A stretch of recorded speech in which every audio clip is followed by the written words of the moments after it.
नमस्कार, सत श्री अकाल, राम राम सा, खम्बाणी, वणक्कम, प्रणाम। आप सभी का ऑल टेक मीडिया में फिर से स्वागत है। मैं आपकी होस्ट गायत्री देवी, हमारे साथ जुड़े हैं शमिक मोइत्रा दादा। हम बात करने वाले हैं कि कैसे 3 इंडियंस को मार दिया गया है। युद्ध किसी और का पर मारा किसी और को जा रहा है। एंड हर बैच जो वहां से निकल रहा है उसमें एक शिप के ऊपर अटैक हो रहा है। There is a lot of things going on behind and there are lot of repercussions of what has happened with 3 Indians death. इसको आसानी में लेना, आज जयशंकर और मार्को रूबियो के बीच में भी कुछ वार्तालाप हुई है, उसको भी कवर करेंगे। बट ये क्या इतना हल्का है भारतीयों का खून, इतना सस्ता है, या फिर इसमें कुछ और भी एंगल्स हैं? क्या इसमें पाकिस्तान का भी है? IRGC is divided into two parts. We all know that. That one part is supporting Bharat, the other is with Pakistan. In fact, mostly they are with Pakistan. So, Dada, a very warm welcome on the show. Let's get started. जी.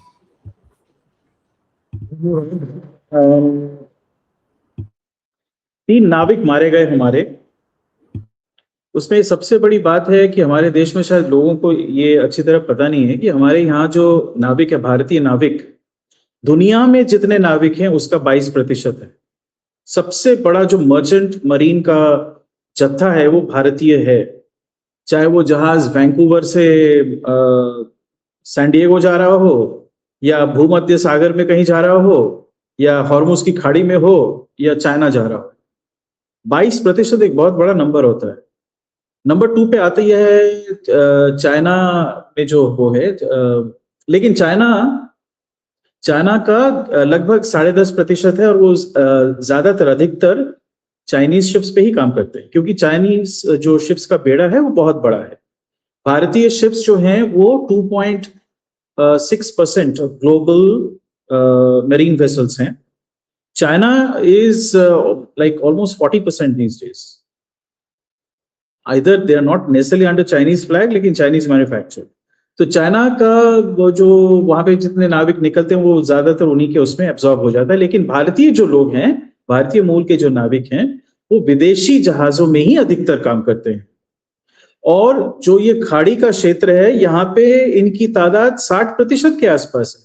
ऐसा कोई जहाज नहीं जिसमें भारतीय नाविक नहीं है, जो जीसीसी के किसी भी देश से कहीं भी जा रहे हो या आ रहे हो। ठीक है, तो अगर उनमें से किसी भी जहाज पे आक्रमण होता है तो ये स्वाभाविक है कि उस आक्रमण में अगर हताहत हुए उनमें भारतीयों की संख्या होगी ही होगी। अच्छा, दूसरी बात ये है कि हम सब एक चीज भूल गए हैं। मैं कई जगह पे पढ़ रहा हूं, देख रहा हूं, लोग बोल रहे हैं कि भाई वो जो 3 जहाजों पे आक्रमण हुआ अमेरिकी नौसेना का, वो तो इंडियन रजिस्टर्ड भी नहीं है, वो इंडियन जहाज नहीं है, उनका फ्लैग अलग है। भारतीय नाविक मरे, किसने बोला था उनको जाके वहां पे काम करने को? वॉर टाइम पे अधिक मिलता है उसके लिए गए थे। ये सब तरह तरह के वो दिए जा रहे हैं, अजुहात, एक्सक्यूजेस। लेकिन भाई मेरे, कहीं पे भी कोई भारतीय मरता है तो वो भारतीय तो है ना, उससे तो आप मुंह नहीं मोड़ सकते हो। नंबर 1।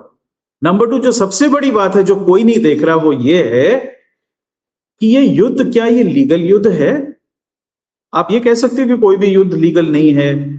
हर युद्ध अनैतिक होता है एक तरह से देखा जाए तो, लेकिन लीगल और इलीगल में फर्क होता है। कोई देश आप पे आक्रमण कर दे तो आप उसका अगर डिफेंस करो तो वो लीगल है, आपका अधिकार है। लेकिन ईरान और इजराइल का समझ में आता है, उनका द्वंद्व है। ईरान ने यह भी घोषित कर दिया कि मैं इजराइल को दुनिया के नक्शे से ही उड़ा दूंगा। ये उनका घोषित राष्ट्रीय पॉलिसी। तो अगर ईरान और इजराइल का कुछ युद्ध होता है तो वो समझ में आता है ईरान के proxy terror organisations, Hezbollah, Hamas और आईसिस के भी कुछ हैं चैप्टर्स जो ईरान सपोर्टेड हैं, वो इजराइल पे आए दिन आघात करते रहते हैं, हजारों सैकड़ों लोग मरते हैं। ठीक है, तो ये तो समझ में आता है। तो अगर इजराइल प्रत्युत्तर में ईरान पे अटैक करे, या ईरान का अगर कोई ऐसा मंसूबा हो कि हम आणविक अस्त्र, न्यूक्लियर वेपन्स बनाएंगे, उसको अगर उड़ा देने की कोशिश करे, तो एक तरह से जस्टिफाइड है इजराइल के दृष्टि से देखें तो। उसमें अगर कोलैटरल डैमेज में बच्चियां मरती हैं, या स्कूली बच्चियां, या इनोसेंट लोग हताहत होते हैं, वो भी समझ में आता है। गलत है पर फिर भी समझ में आता है कि हो सकता है। लेकिन देखें, जो ये हमारा जल मार्ग से जो भी ये होता है, ट्रांसपोर्टेशन होता है ना, उसके कुछ नियम हैं, इंटरनेशनल मैरीटाइम रूल्स। उसमें मैं कुछ तथ्य बता दूं। नंबर 1, अगर कोई नॉन कॉम्बैटेंट वेसल जो जो कॉम्बैटिंग दो पावर्स हैं जिनका युद्ध चल रहा है उनमें से किसी उन देशों का ना हो, कहीं वो तीसरे देश का हो, तो उनके जो नाविक है उनके साथ बर्ताव करने के कुछ बहुत स्ट्रिक्ट नियम है। नंबर 1, अगर उनका जहाज डूब रहा होता है तो उनको रेस्क्यू करने की जिम्मेदारी होती है, जो लड़ रहे होते हैं उनकी जिम्मेदारी होती है। दूसरा, उनपे आप डायरेक्टली आक्रमण नहीं कर सकते हो, केवल वार्निंग देना इनफ नहीं है। अगर वो कहें कि ठीक है हम आपकी वार्निंग सुन रहे हैं लेकिन आप हमको यहां से निकाल के ले जाइए, तो ये बनता है उस आघातकारी शक्ति का दायित्व कि वो पहले वहां से नाविकों को निकाले, फिर जहाज को बेशक डुबो दे। उसको स्कटलिंग बोलते हैं। ये होते हैं युद्ध के agreed international rules and laws, maritime rules and laws. अब अमेरिका ने जो किया है वो कई लेवल पे गलत है। नंबर 1, ईरान ने ब्लॉकेट किया। उसने ये नहीं कहा कि हम अमेरिकी जहाजों को आने जाने नहीं देंगे, हम सब जहाजों को रोक लेंगे, क्योंकि एक तरह से ये ब्लैकमेल है, तो वो इलीगल है, बिल्कुल इलीगल है वो, क्योंकि आप इंटरनेशनल जलपथ को रोक नहीं सकते हो। वो फिर इसका मतलब आप सब पे युद्ध की घोषणा कर रहे हो। तो अगर बाकी सारे देश मिलके ईरान पे अगर आक्रमण करे तो वो जस्टिफाइड है, ठीक है, नंबर 1। बाकी देशों पे ऐसा नहीं किया, रिस्ट्रेन दिखाया। अगर अमेरिका उसके प्रत्युत्तर में एक ब्लॉकेट कर देता है वो भी इलीगल है, क्योंकि बाकी देशों ने क्या बिगाड़ा है आपका? आप ब्लॉकेट करें, ईरान के जहाजों को करें जिसके साथ आपका अभी द्वंद्व चल रहा है, जो भी कारण हो, लीगल इलीगल, लेकिन द्वंद्व तो उनके साथ है ना। तो आप बाकी जीसीसी के देश, यूरोप के जहाज, चाइना के जहाज, भारतवर्ष के जहाज, ऑस्ट्रेलिया के जहाज, उनको क्यों रोक रहे हो? और अगर वो उसका उल्लंघन करते हैं तो आप उनको उनके ऊपर मिसाइल दाग दोगे निहत्थे जहाज पे। तो आप लोग को समझ में आ रहा है जो यूएस ने किया है ये किसी भी एंगल से करेक्ट नहीं है। एक और एंगल बता देता हूं जो ये एक्सक्यूज देने वाले भारतवर्ष में भी घूम रहे हैं कि नहीं नहीं वो क्या है कि ये जो जहाज थे ना वो सैंक्शनड देशों के जहाज है। किसका सैंक्शन भाई? यूएस ट्रेजरी डिपार्टमेंट का। क्या वो सैंक्शन लीगल है? कैसे लीगल है वो सैंक्शन? ये तो वही हो गया कि जिसकी लाठी वो उसकी भैंस थी, वो वाला सैंक्शन है, कोई लीगल सैंक्शन नहीं है। हाँ, अगर हम रियलिस्टिकली देखें, प्रैक्टिकली देखें तो हाँ ठीक है, सैंक्शन है, लेकिन उसका मतलब ये नहीं कि जो किया गया है वो करेक्ट है। सैंक्शन ही जब गलत है तो उसके अनुसार आप कोई भी काम करें वो भी गलत ही होगा ना, कानून के हिसाब से। तो अमरीकियों ने जो किया है वो कानूनी तौर पे एकदम गलत है, सर्वैव गलत है। इसका कोई भी एक्सक्यूज नहीं बनता है, नंबर 1। नंबर 2, उन्होंने भारतीयों की हत्या करी है, ये चीज आप लोग समझ लें। और इसका अगर हमने प्रत्युत्तर नहीं दिया, पहले ईरान ने भी किया था, उसमें भी हमारे नाविक मारे गए थे, उसका भी हमने कुछ नहीं किया। मैं प्रधानमंत्री नहीं हूं, मुझे उनके जो जितने भी सारे डिफरेंट एंगल्स इक्वेशंस देखते हैं मुझे नहीं पता, लेकिन बहुत सीधा बात है कि अगर हमारे देश के लोगों पे या हमारे इंटरेस्ट पे, हमारे एसेट्स पे कोई भी आघात करे तो प्रत्युत्तर देने का कर्तव्य और राइट, अधिकार दोनों हमारे पास। तभी तो हमने घोषणा करी है कि अगर कोई टेरर अटैक पाकिस्तान से आता है तो वो उसको युद्ध का एक वो माना जाएगा, एक्ट ऑफ वॉर। तो वही सेम प्रिंसिपल यहां पे क्यों नहीं लागू होगा? पाकिस्तान के केस में आप लागू करेंगे और अमेरिका को मित्र राष्ट्र घोषित करके उस पर लागू नहीं करेंगे। तो क्या अमेरिका अभी मित्र राष्ट्र की तरह बर्ताव कर रहा है? और क्या क्या किया अमेरिका ने वो भी जरा सुन ले, देख लें। नंबर 1, उन्होंने अभी कहा है कि भारतवर्ष देखिए हमारे पास कोई एआई नहीं है, हमारे देश में वैसे भी इनोवेशन और R&D पे खर्चा बहुत कम होता है, टेक्नोलॉजी में हम माहिर नहीं है, टेक्नोलॉजी को यूज करने में माहिर, ठीक है ना। तो अभी जो एआई का ये सारा औद्योगिकी क्रांति चल रहा है, इस क्रांति के चलते वो एंथ्रोपिक जो है उसके सबसे अच्छे एजेंटिक एआईज होते हैं, उसके 2 मॉडल्स उन्होंने अमेरिका के बाहर बैन कर दिया है। क्या आप लोगों को पता है कि सबसे बड़े यूजर्स कहां पे हैं? यूरोप में नहीं है, चाइना में नहीं है। यूरोप में इसलिए नहीं है क्योंकि उनके पास उतने तकनीकी लोग हैं ही नहीं। चाइना में नहीं है क्योंकि उनको जरूरत ही नहीं, उनके पास अपने एजेंटिक मॉडल्स हैं। तो सबसे बड़े यूजर्स कौन है अमेरिका के बाहर? भारतवर्ष। भारतवर्ष। इसका सबसे बुरा असर किस पे पड़ेगा? भारत के टेक्नोलॉजी कंपनीज पे। आप लोगों को याद रखना पड़ेगा कि बाकी जो चीजें चली है वो क्या है। ट्रम्प के जितने भी एक्शंस होते हैं या उसके जो पीछे तंत्र लगे हुए, उसके क्रोनीज जो लगे हुए, उनके जो एक्शंस होते हैं ना, बहुत रिएक्टिव हैं। ये लोग हमेशा दूरदर्शी एक्शंस नहीं ले रहे हैं। तो एक एक्शन ये हुआ है कि उन्होंने जो $1 लाख $1 लाख का H1B का वो फी बना दिया था, वो यूएस के कोर्ट में उसका वो कर दिया, बर्खास्त कर दिया। बोला कि सरकार ये कर नहीं सकती, इलीगल स्टेप है, ये डिस्क्रिमिनेटरी और इलीगल स्टेप है। तो उससे ट्रम्प बहुत खिंचाया हुआ था, कहता है कि this is fake justice, it doesn't work. But लेकिन करेगा क्या, वो लॉ पास हो गया तो हो गया, प्रेसिडेंट से चलता है ना यूएस जस्टिस सिस्टम। तो एक बार एक केस बन गया, उस पर अगर जजमेंट आ गया तो केस लॉ बन जाता है, तो उसका वो कुछ कर नहीं सकता unless he passes of bill. So वो थोड़ा सा खींचा हुआ था। आप लोग ये समझ लें कि ये जो मैगा वाले हैं ना, ये मैंने भी गलती करी थी। मुझे लगा था कि ये राइट विंग के हैं, ये कैपिटलिस्ट हैं, ये लोग फ्री मार्केट में विश्वास करते हैं, तो ये हमारे लिए अच्छा होगा, लेकिन ये हमारे लिए अच्छा नहीं हुआ। ये लोग घोरतर रंग विद्वेषी हैं, they are racists, they are colour racist. और इस वक्त अमेरिका में सबसे ज्यादा रेसिज्म किसी को झेलना पड़ा है, वो ब्लैक नहीं है, वो मैक्सिकन नहीं है, अफ्रीकन अमेरिकन नहीं है, वो चाइनीज भी उतना नहीं है भाई, Indians. Number 1 hatred Indian suffer कर रहे हैं, और Indian companies are being targeted. American multinationals जो इंडियंस को एम्प्लॉय कर रहे हैं, उनको भी टारगेट किया जा रहा है। H1B का प्रकरण, ये प्रखर बुद्धि तो उसी में से आया था ना, उसकी उपज है। तो अब वो हट गया, तो उनको किसी तरीके से they had to get back to India. मैं कारण बता रहा हूं एक एक करके।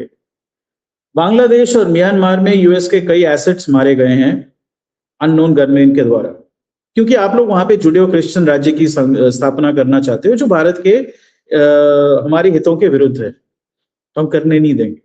तो उनके एसेट्स मारे गए हैं। एक भारतीय एसेट भी मारा गया, जो शायद RNAW में ही थे, हो सकता है। उनकी हत्या कर दी गई बांग्लादेश में, वो भी एक रिटेलिएशन था। तो ये कुछ गेम्स भी चल रहे हैं पीछे, एक ठंडा युद्ध अवश्य चल रहा है। ऊपर ही ऊपर ये कुछ भी कहें कि इंडिया हमारा सबसे बड़ा स्ट्रेटेजिक पार्टनर है, ये वो है, ये सारे शब्द हैं। ये शब्द के जाल में, इसकी माया में आप लोग ना फंसे। जो परिणाम है उनको देखें। सब कुछ बुरा नहीं है, एक तरफ से ये भी हो रहा है, दूसरी तरफ से ये भी देखें कि भारतवर्ष में लगभग $1.5 ट्रिलियन निवेशित है ये अमेरिकी मल्टीनेशनल बहुराज्यीय कंपनियों द्वारा। ठीक है, मल्टीनेशनल्स ने $1.5 ट्रिलियन का निवेश किया है पिछले 20 साल। तो वो अब उसको राइट ऑफ तो नहीं कर सकते ना?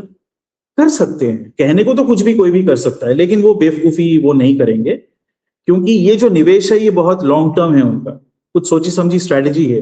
Unless they now change the strategy, दूसरे तरह से इसको देखें, भारतवर्ष के मार्केट्स उनके लिए इंपॉर्टेंट ना बचे।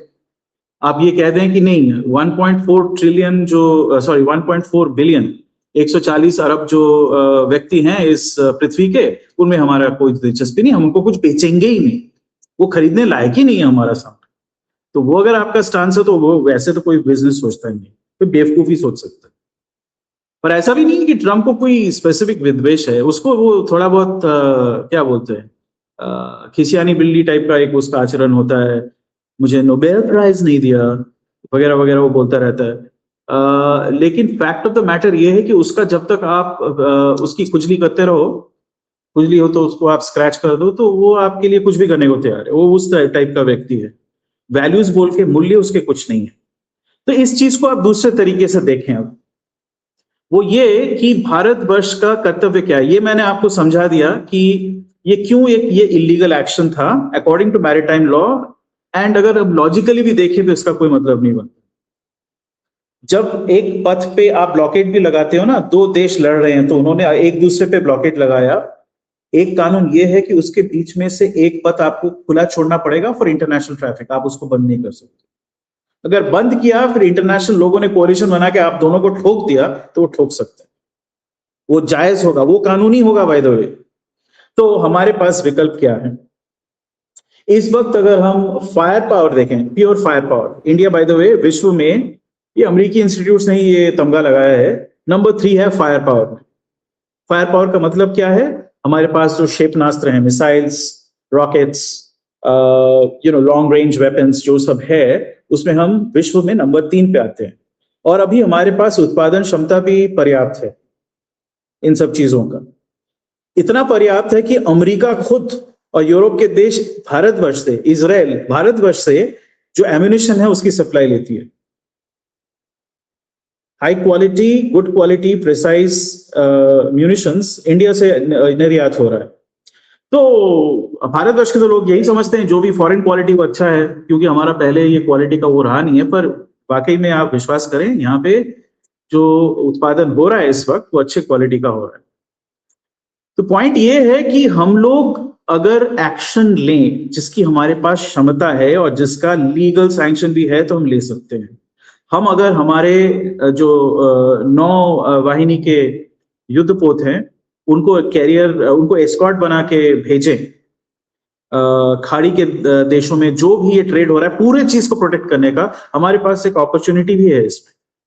और गल्फ के जो मुख्य देश हैं, यानी कि यूएई, कतर, बहरीन और सऊदी अरेबिया, उनको कोई इसमें आपत्ति नहीं होगी। बाय द वे, रशिया ने भी ऑफर किया है कि हम आपको सुरक्षा दे सकते हैं, और भारतवर्ष एकमात्र नेवी है इस अंचल में जिसके पास वो क्षमता है। चाइनीज नेवी बड़ी हो सकती है, लेकिन इस अंचल में उतनी क्षमता उनकी नहीं है। सिंपल फैक्ट ऑफ ज्योग्राफी, ठीक है ना, simple fact of geography. China बहुत दूर है यहां से, तो उसके जो जिबूती में एक बेस है, उसमें कितने चाइनीज जहाज है? Total Chinese vessels at any point of time, including the submarines, जो ये हमारे भारतीय महासमुद्र में घूमते रहते हैं, पेट्रोलिंग करते हैं, उनकी संख्या कभी भी 8-9 से ज्यादा नहीं होती। भारतवर्ष के कितने हैं? एट ए गिवन टाइम हमारे 60 कैपिटल शिप्स घूमते रहते हैं, 60। अमेरिका के कितने हैं? अमेरिका के इस वक्त इनके 2 कैरियर बैटल ग्रुप्स आए हुए हैं ना, दोनों में कुल मिला के 25, 12-13 एक एक ग्रुप में है। तो किसके पास फायर पावर ज्यादा है? अब आप कहोगे नहीं नहीं, उनके पास तो वर्टिकल लॉन्च सेल्स ज्यादा हैं, पर हमारे पास प्रिसाइज और ज्यादा भारी वेपन्स हैं। ब्रह्मोस एक बहुत भारी मिसाइल है और वो ज्यादा प्रिसाइज है, वो हाइपरसोनिक भी है और वो क्रूज मिसाइल है। टोमाहॉक सबसोनिक है, कोई कंपैरिजन ही नहीं। एक्चुअल फायर पावर में हमारे पास ज्यादा है। जहां पे हमारी थोड़ी वीकनेस है, वो आप कह सकते हो कि जो सैटेलाइट ऑब्जर्वेशन, तो वो हम रशिया से मदद ले सकते हैं। जैसे पाकिस्तान ने चाइना से मदद लेके 6 लो अर्थ ऑब्जर्वेशन सैटेलाइट्स का एक बेड़ा भारतवर्ष के ऊपर तैनात कर दिया, तो 1-1 सेंटीमीटर उसको नजर आ रहा है। लेफ्टिनेंट जनरल राहुल सिंह जो रिटायर्ड हैं, उन्होंने अभी एक कॉन्फ्रेंस में रिसेंटली कहा था कि ऑपरेशन सिंदूर के दौरान पाकिस्तानी टीजीएमओ, जो तीसरे दिन से ही वो चिंहू उठा था क्योंकि उनकी फट गई थी, तो वो फोन कर करके बोल रहे थे कि आपका ये वाला वेक्टर यहाँ से आ रहा है, ये वेक्टर वहां से आप रोक लें। और उनको पता था कहां से क्या रहा। क्यों? क्योंकि चाइना उनको इंफॉर्मेशन सप्लाई कर रही थी। बट सिंस देन, अभी 14 महीने हो गए, उस वक्त से आज तक पाकिस्तान ने 5 सैटेलाइट खुद के खड़े कर दिए। एक जनवरी 2025 में टेस्ला ने लॉन्च किया था। बाय द वे, ये भी नोट करें, टेस्ला मतलब सॉरी स्पेसएक्स, मेरा मतलब स्पेसएक्स है, कि SpaceX Pakistani military satellites launch करती है, बाकी चाइना करती है। एक सीरीज है पाउसैट बोल के, तो पाउसैट 1 जो था वो स्पेसएक्स ने लॉन्च किया था।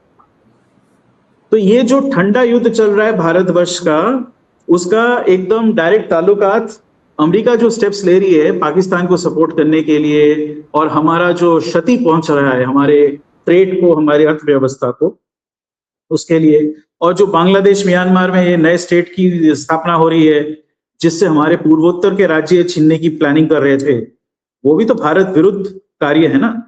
तो इन सब के चलते हमारे पास कारण बहुत सारे। मैं युद्ध करने को नहीं कह रहा हूं, मैं कह रहा हूं आप लोग एकदम फर्म पेट्रोलिंग करें, इसमें कोई प्रॉब्लम नहीं है।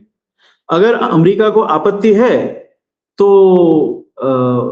वो अगर चाहें तो आके बोर्डिंग करके देख लें कि हम ईरान के लिए युद्ध का सामान लेके जा रहे हैं क्या। नहीं जा रहे हैं तो आप निकलो यहां से।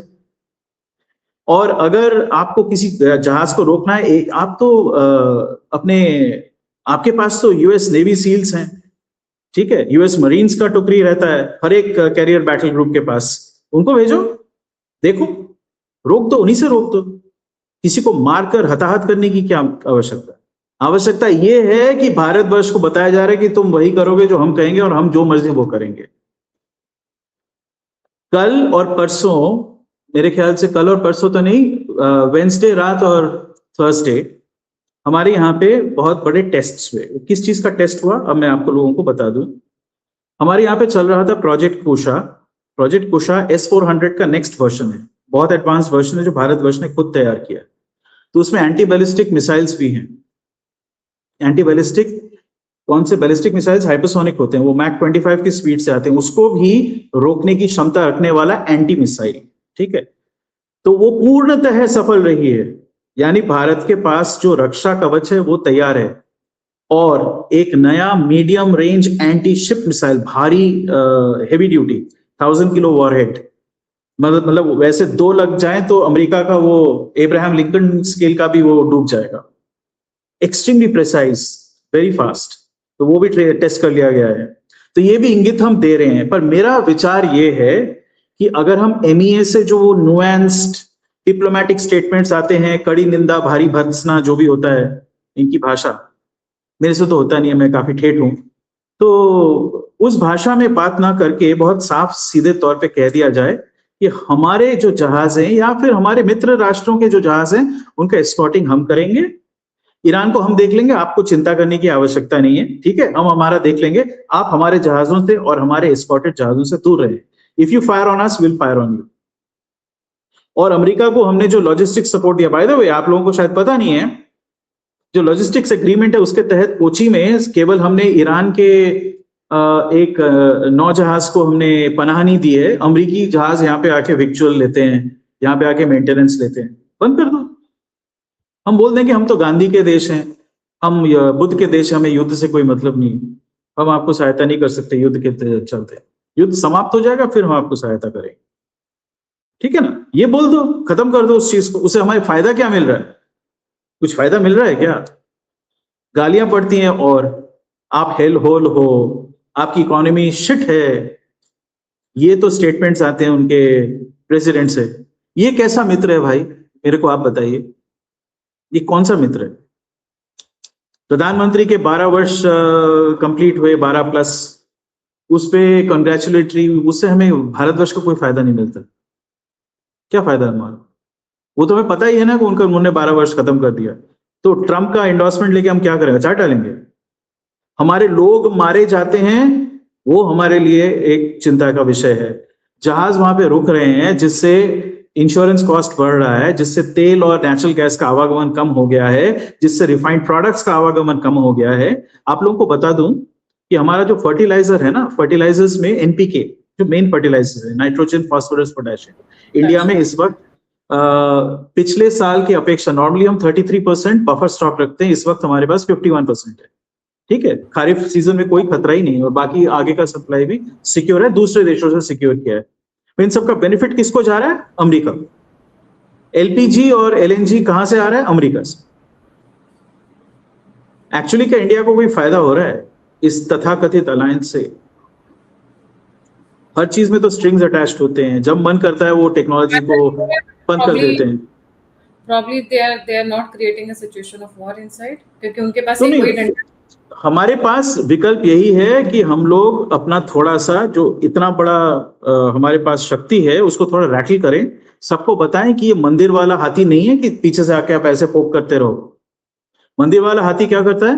वो 20 साल तक उसका माहौत आके, जो गंदा माहौत होता है, पीछे से आके मारेगा, ऊपर से वो एक होता है ना उनका एक ऐसा एक नुकीला डंडा जिससे वो करते हैं, वो भी करेगा, पर एक दिन वो हाथी चिढ़ के ना माहौत को पकड़ के मसल देता है। वो नहीं चाहिए ना हमें। क्या अमेरिका के साथ युद्ध करना है? नहीं, उसको हमें लेसन सिखाना चाहिए। और आज से, इस वक्त से, अगर अमेरिका का कोई जहाज आसपास नजर आए तो हम उसको बोर्डिंग करें, उसको रोक दें। मिसाइल दोनों तरफ है ना, कोई दिक्कत नहीं है। आपके पास न्यूक्लियर वेपन्स तो हमारे पास भी है, 12,000 किलोमीटर तो ऑलरेडी टेस्टेड है, सबको पता है, हम बताते नहीं, वो अलग बात है।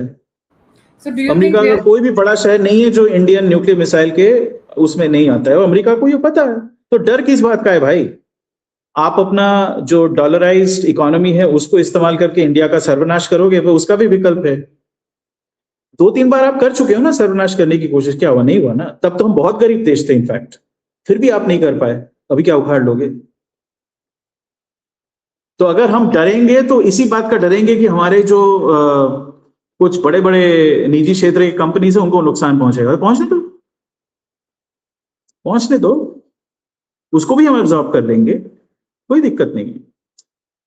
तो अभी हमें सिर्फ बातों से नहीं, लातों से भी काम लेना पड़ेगा, ये मेरा विचार है। और नाटो का मैं ये भी नहीं कह रहा हूं कि युद्ध की घोषणा करो या उनसे जाके लड़ो, you do active patrolling, intense patrolling. Bharatvarsh के पास, लोगों को शायद पता नहीं है, लगभग 60-70 कॉर्वेट्स हैं, मिसाइल कॉर्वेट्स। हर एक कॉर्वेट में 4 ब्रह्मोस फिट हो सकते हैं। 4 ब्रह्मोस बहुत होता है। तो आप 10-12 कॉर्वेट ही भेज दो ना, उसी से डर जाएगा कोई भी। कॉर्वेट्स के पास उसी क्वालिटी का हेवी ड्यूटी रेडार भी होता है, और उसका radar is linked to both satellites, other ships, और हमारा जो सेंटर है, एक हमारा ग्लोबल सेंटर है जो मॉनिटर करती है international traffic, aerial and naval and ground सब, तो उसके साथ भी लिंक्ड है। तो ऐसा नहीं कि भारतवर्ष के पास क्षमताएं नहीं है, सारी क्षमताएं, और अमेरिका को पता ही है। ये तो हमारे ऊपर है ना कि हम क्या बोलें क्या ना बोलें। और मैं फिर से दोहरा देता हूं, वो दोनों एक्सक्यूज वो गलत है। सैंक्शन लगाया है यूएस ने यूनिलैटरल, किस बेसिस पे भाई? उसको कोई माने तब वो सैंक्शन है ना। हो सैंक्शन लगाया तो हमें करना नहीं चाहिए। ये ऐसा हो गया कि यूएस को आपने मान ही लिया कि वो आपका प्रिंसिपल है, वो आपका आका है, वो आपका भगवान है, वो जो बोलेगा उसको मानना पड़ेगा। क्या आप सार्वभौम राष्ट्र हैं? सॉवरेंटी नाम की चीज है, शर्म है? अगर है, मुझे तो लगता है ये सारी चीजें हैं। हमारे राष्ट्र में बहुत अच्छे नेता हैं, ऐसी बात नहीं। वक्त आने पे वो कर सकते हैं काम। हमारा डिसीजन प्रोसेस स्लो है, वो तो है, लेकिन अब हमें थोड़ा सा ना, ये जो हाथी है इसको थोड़ा सा अपने बदन को झजोड़ के थोड़ा सा वो वाइल्ड एलिफेंट बनना पड़ेगा। टस्क्स निकालो, दिखाओ और चार्ज करो। एक बार चार्ज करो, सब पीछे हट जाएंगे। ये याद रखना, ट्रम्प इज अ बुली, और बुली का सबसे अच्छा सबक ये होता है सीधा नाक पे एक मारो उसके बाद वो कभी नहीं आएगा। बहुत सुंदर और सुशील बच्चा बन जाएगा। ये मत समझना कि सारे पपलू उनके पास ही हैं। पपलू खेला होगा ना आप लोगों ने, तो ऐसा नहीं है। आपने कहा कि क्योंकि because of all this what is happening, Bharat की टेक कंपनीज पे खतरा है इस वक्त because of the thing you mentioned. वो तो ऑलरेडी हो ही रहा है ना, वैसे भी हो रहा है। लेकिन आप देखें कि इस युद्ध के चलते सबसे ज्यादा फायदा हुआ है, मैंने पिछले पॉडकास्ट में एक्सप्लेन किया था, आर्थिक फायदा अमेरिका को हुआ है, क्योंकि ऑयल का भाव ऊंचा रहता है और गैस का भाव ऊंचा रहता है, तो अमेरिकन कंपनीज को फायदा होता है। ठीक है। दूसरा, एक आप चीज देखें, फायदा भारतवर्ष को भी वैसा नहीं हुआ है, ये दूसरे तरीके से हुआ है। इस वक्त पूरे विश्व में एक इकलौती कंपनी है जो विश्व के हर एक क्षेत्र से फॉसिल फ्यूल के सोर्सेस लेके आती है, रिफाइन करती है और बेचती है, वो है रिलायंस। रिलायंस को फायदा हुआ है और अब भी हो रहा है। ठीक है ना। तो सिर्फ रिलायंस को नहीं, इंडियन ऑयल कंपनी को भी फायदा हो रहा है, ऑयल इंडिया को भी फायदा हो रहा है। ओके, तो गेम्स जो चल रहे हैं वो चलते रहे, मैं तो कुछ भी नहीं हूं, आप लोग भी कुछ भी नहीं है, लेकिन भारतवर्ष के लोग मरेंगे या हमारे नॉर्मल जीवन पे असर पड़ेगा तो सरकार को तो कदम लेना पड़ेगा ना। ये कड़ी निंदा और तीव्र भत्सना से कुछ नहीं होने वाला है। ये जो इससे अमेरिकी लोग पीछे नहीं हटेंगे, they don't give a dam.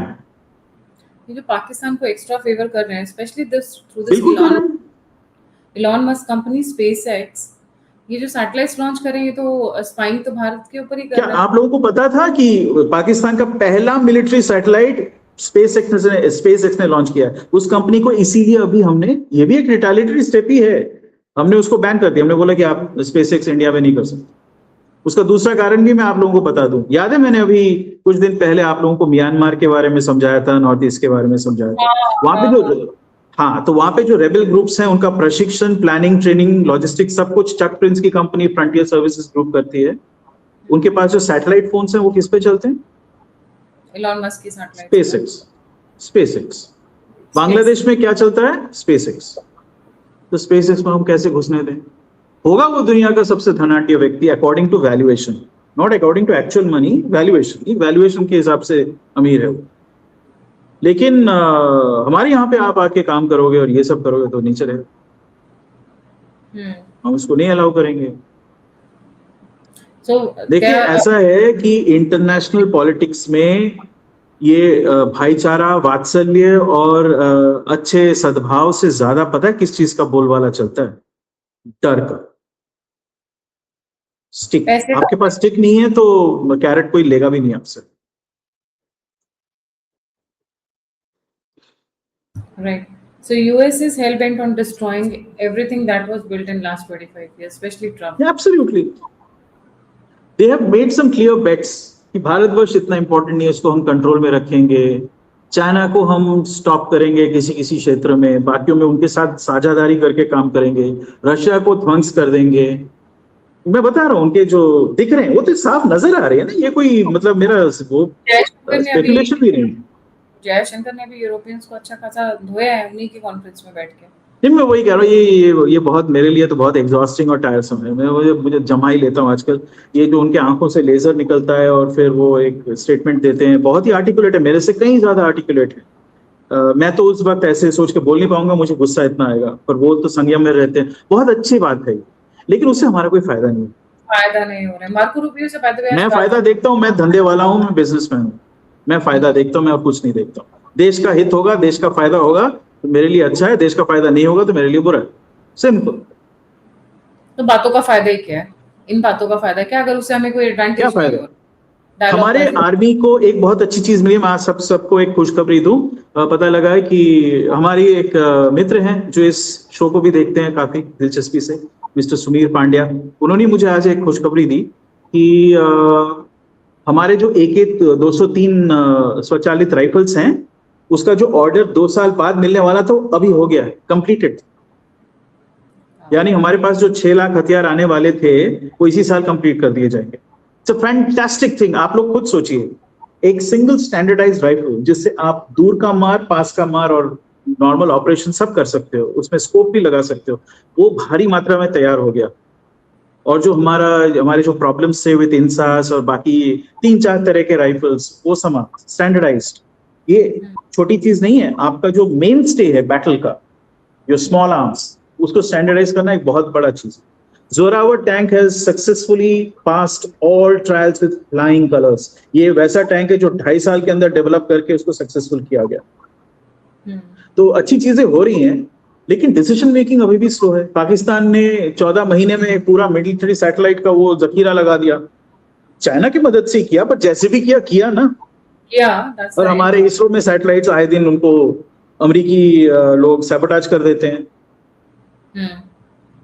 ये आपके बहुत बड़े हितकारी एलाई है ना, defining strategic partnership of the 21st century. क्या हो? I think India needs to put its foot down. बहुत हो गया, सहने की, सहनशीलता की भी एक हद होती है। हमारे देश को जहां पे 1.7 लाख करोड़ का वो सब्सिडी होता था ना फर्टिलाइजर का, इस साल 3.4 लाख करोड़ देना पड़ेगा, mainly because of this Gulf war. Mainly नहीं, entirely because of this Gulf. क्या मेनली बोल रहा हूं? तो ये सारी चीजें जो हैं ये हमें डायरेक्टली आघात पहुंचा रहे हैं। उनको क्या फर्क पड़ता है? वो तो कुछ भी प्रॉब्लम होगा डॉलर छाप के निकल जाएंगे। और ये मत सोचना कि डी डॉलराइजेशन आने वाला है। आप लोगों को एक तथ्य और दे देता हूं मैं आज। एक मैं इकोनॉमिक पॉडकास्ट करने वाला था, उसी में से एक छोटा सा तथ्य दे देता हूं, बहुत बड़ा तथ्य है वैसे। दुनिया में जो मनी सप्लाई है ना, कैश का flow, overall broad money supply, उसमें अमेरिका का है $101 ट्रिलियन, चाइना का है $39 ट्रिलियन। ठीक है, उसके बाद आता है किसका नंबर? यूरोप का 19 ट्रिलियन डॉलर्स। यूरोप मतलब EU, यूरोपियन यूनियन, सारे देश मिला के। उसके बाद नंबर आता है जापान का 8.9 ट्रिलियन डॉलर्स। उसके बाद नंबर आता है अभी भी यूके का 4.75 ट्रिलियन डॉलर्स। उसके बाद भारतवर्ष का नंबर आता है 3.69 ट्रिलियन डॉलर्स। उसके बाद आती है रशिया 1.76 ट्रिलियन डॉलर्स। अब आपको समझ में आ रहा है कि वेट कहां पे है अभी भी मनी सप्लाई का, और मनी सप्लाई से ही दुनिया चलती है। इतना जल्दी सब कुछ रिवर्स नहीं होने वाला है। हमने बहुत सारे अच्छे निर्णय लिए हैं, लेकिन इंप्लीमेंटेशन स्लो है, अभी भी 4-5 साल दूर है। तो तब तक हम क्या करेंगे? ऐसे ही मार खाते रहेंगे क्या? अच्छा मार दिया है, कोई बात नहीं, आगे मत मारना, बहुत गंदी बात है, ये ऐसे नहीं होएगा।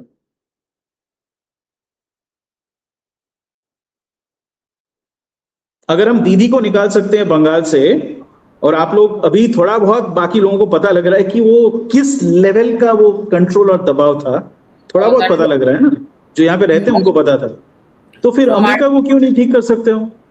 कौन सी बड़ी बात है? सही बात जी।